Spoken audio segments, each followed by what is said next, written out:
On the basis of evidence collected and examined and analysed by my office, I have reasonable grounds to believe that 3 senior leaders of Hamas, Yahya Sinwar, Mohammed Daif, and Ismail Haniyeh, bear criminal responsibility for the following international crimes committed on the territory of Israel and the State of Palestine from at least the 7th of October 2023.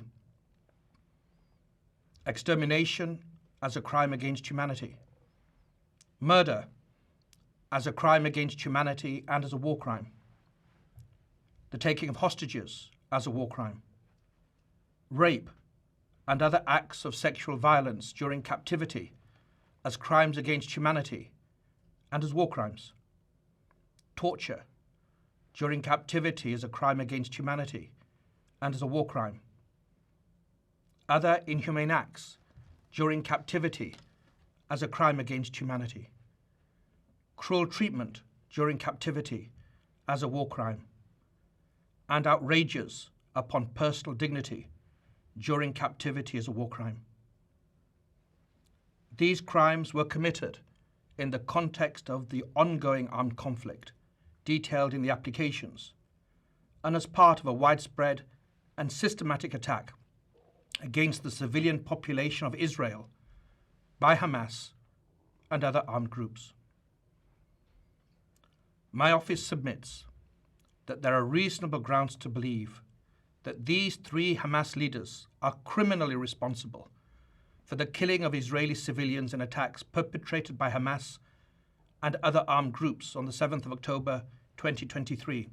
I can also confirm today that I have reasonable grounds to believe, on the basis of evidence collected and examined by my office, that Israeli Prime Minister Benjamin Netanyahu and Minister of Defense Yoav Gallant bear criminal responsibility for the following international crimes committed on the territory of the State of Palestine from at least the 8th of October 2023.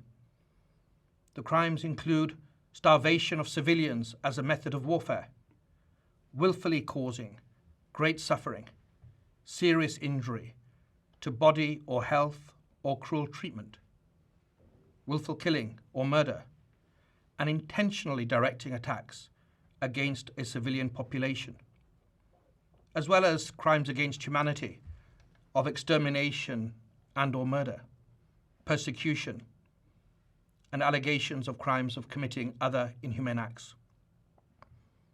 It's alleged that these crimes were committed in the context of the ongoing armed conflict and as part of a widespread and systematic attack against the civilian population of Gaza, pursuant to a state policy. Unfortunately, these crimes continue to this day. With that extraordinary but inevitable move, the International Criminal Court, or ICC, has set in motion a process which will have a profound effect on the Middle East generally, and the Israel-Palestine dynamic particularly, even though such ICC warrants, if approved by its judges, are a long drawn-out affairs which often get mired in and delayed by global realpolitik.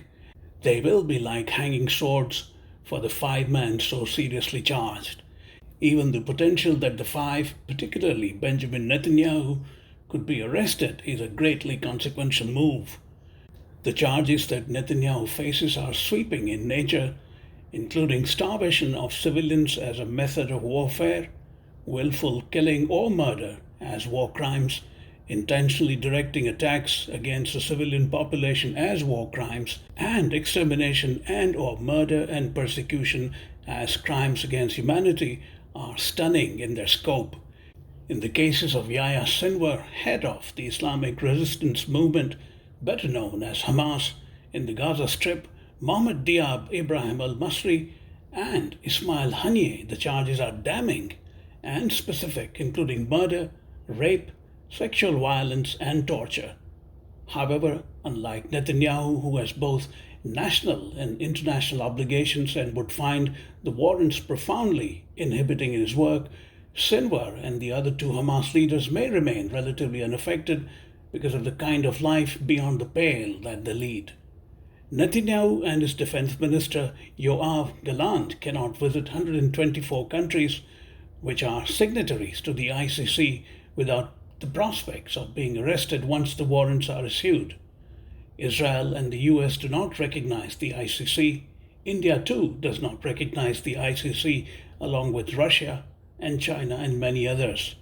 ICC prosecutor Karim Khan has submitted the application for the arrest warrants, and it is up to the judges whether to grant them, but there are expectations that they would be granted.